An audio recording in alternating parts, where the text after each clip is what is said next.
keyakinan kelas. Nah ini dia, untuk sekolah-sekolah yang sudah lebih maju di kota-kota itu sudah memakai keyakinan kelas, bukan peraturan kelas seperti yang di sekolah kita.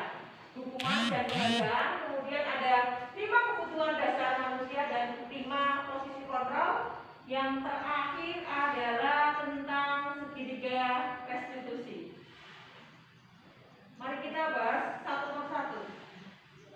Nah ini, kira-kira apakah Anda, coba Bapak Ibu tangannya dikepalkan dulu. Nah, terus Pak Agus dengan Pak Yanto dengan sebelahnya ya. Ini kepala tangan ini coba dibuka sebisa-bisanya, coba dengan sebelahnya. Buka, dibuka. Oh, buka. Buka, satu buka. Nah, buka. Bisa tidak? Saya. Nah, seperti ini. Kira-kira apakah Bapak Ibu akan membuka kepala tangannya ini? Kalau dipaksa kan tidak mau pasti. Ini terbukanya kira-kira kamu bagaimana? Giling-giling atau kita ikhlas buka. Nah, yang seperti itulah tadi ya. Mari kita lihat.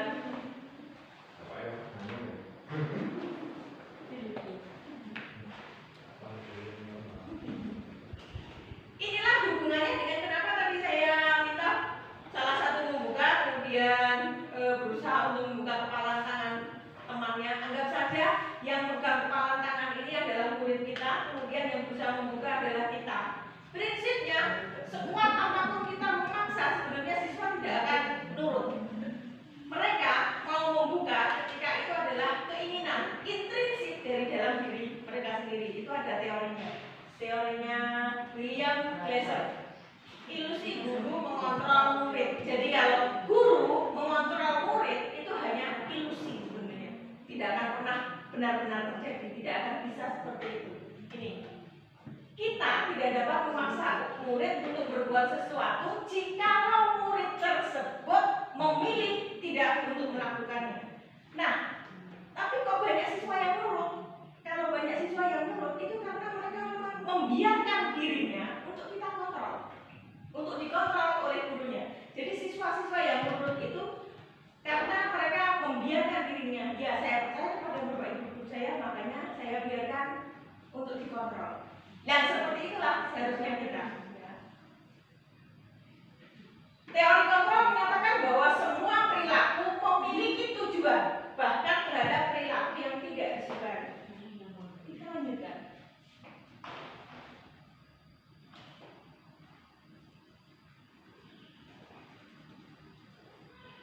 Masih banyak teori yang lainnya. Yang kedua adalah ilusi bahwa semua penguatan positif, efektif, dan bermanfaat.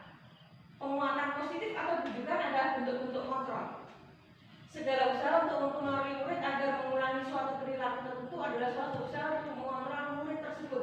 Jadi selama ini yang kita lakukan di kelas itu dalam rangkanya ini.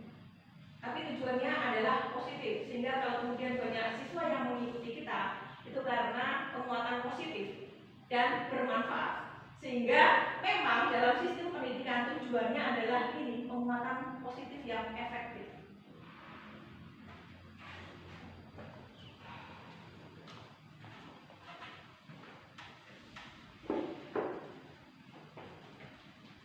Ilusi yang berikutnya adalah kritik dapat membuat orang merasa bersalah, dapat menguatkan karakter. Ini dia. Ini juga ilusi sekali lagi. Menggunakan kritik dan rasa bersalah untuk mengontrol murid menuju pada identitas gagal. Jadi kalau kamu itu jadi anak jangan seperti itu. Kasihan bu guru, kasihan bapak ibu. Itu sebenarnya tidak betul dalam teori kontrol. Tidak betul dalam teori kontrol. Jadi nanti ada jarak yang betul.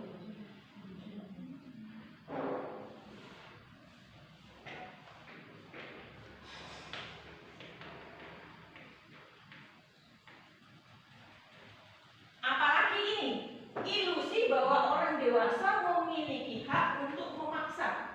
Nah, itu apalagi jelas sekali bahwa itu ilusi. Banyak orang dewasa yang percaya bahwa mereka memiliki tanggung jawab untuk membuat murid-murid berbuat hal-hal tertentu.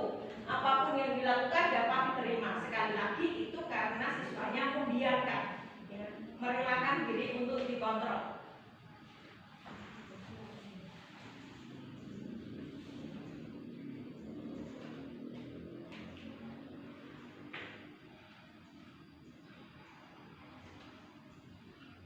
Masih kelihatan tidak? Ini ya. Stimulusnya realitas kebutuhan kita sama, kemudian teori kontrol tentang dunia yang betul realitas kebutuhan kita berbeda. Saya kira itu jelas ya, bahwa banyak perbedaan, itu jelas. Semua orang melihat hal yang sama. Setiap orang memiliki gambaran yang berbeda, jelas sekali pasti. Kita mencoba mengubah orang agar berpandangan sama dengan kita. Ada yang seperti itu, tapi kalau Bapak Ibu guru di sini saya yakin tidak seperti itu. Kita berusaha memahami pandangan orang lain tentang dunia, berarti pandangannya macam-macam. Perilaku buruk dilihat sebagai suatu kesalahan. Sementara untuk teori kontrol yang betul, setiap semua perilaku itu pasti ada tujuannya. Bahkan anak nakal pun itu ada tujuannya. Orang lain bisa mengontrol saya, tidak. Hanya Anda, hanya saya sendiri, hanya diri Anda sendiri yang bisa mengontrol diri Anda. Saya bisa mengontrol orang lain sudah. Pemaksaan ada pada saat rujukan gagal. Nah, tidak pakai paksaan, dulu nanti pakai ini, kolaborasi dan konsensus. Kemudian yang terakhir, model berpikir menang atau kalah. Yang seharusnya adalah model berpikir win-win solution. Siswanya yang melanggar juga tidak merasa dirugikan, gurunya juga tetap menegakkan kebenaran, keadilan, aturan.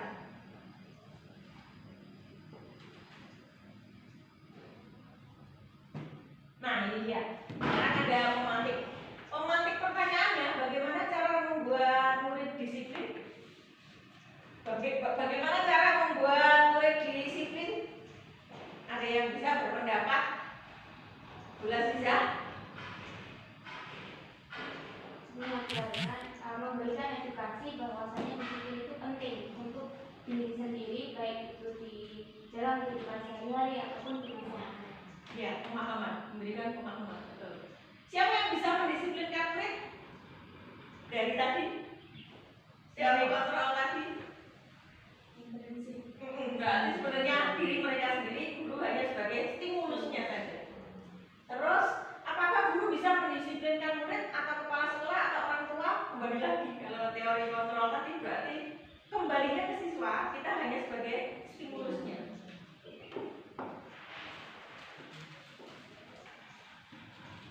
Saya lewati saja. Nah, ini penting.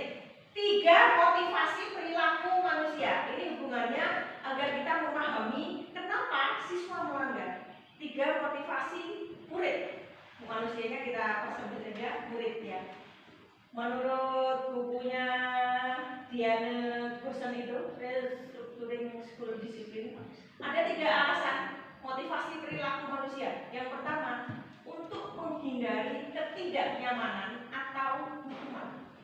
Jadi sebenarnya motivasinya bukan dari dalam diri, tapi biar tidak dihukum. Kalau saya dihukum, saya nanti tidak nyaman. Nomor 1, menghindari ketidaknyamanan dan hukuman. Yang berikutnya 2,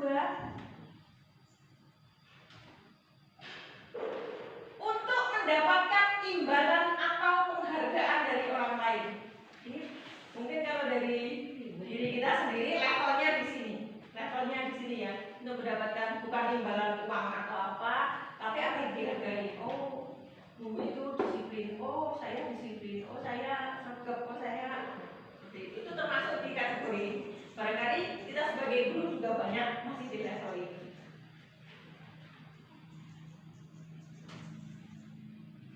Nah, yang ketiga, untuk menjadi orang yang mereka inginkan dan menghargai diri sendiri dengan nilai-nilai yang mereka percaya. Ini level yang harapannya menujunya ke sana. Anak-anak atau siswa-siswa kita juga menuju ke level sana yang diharapkan. Bahwa dorongannya itu adalah dorongan intrinsik dari dalam diri, bukan dari dorongan dari luar.